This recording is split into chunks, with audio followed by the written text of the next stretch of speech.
Bonjour chers frères et sœurs de l'Église de Jésus, nous sommes aujourd'hui le jeudi 4 août 2022 et nous allons méditer ensemble Exode chapitre 33.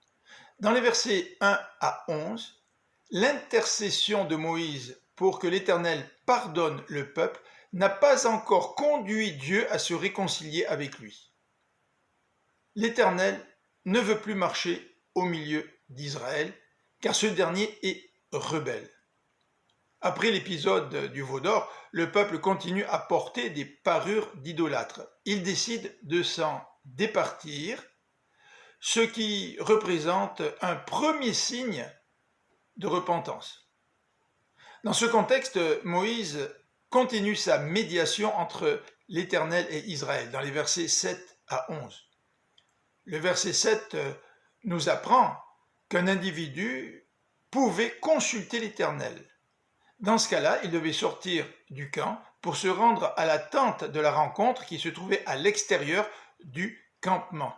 Car Dieu ne voulait plus marcher au milieu de son peuple.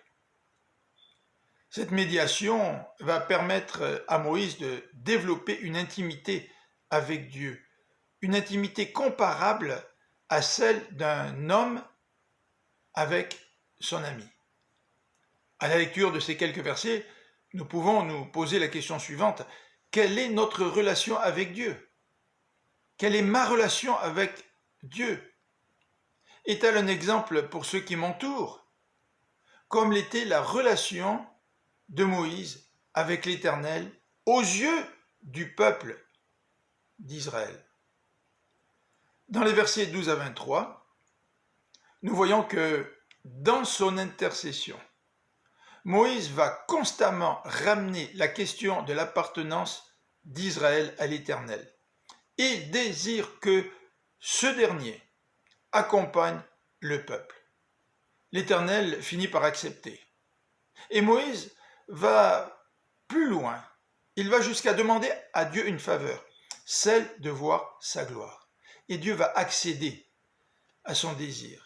Il va lui montrer sa gloire au travers de sa bonté et de sa grâce.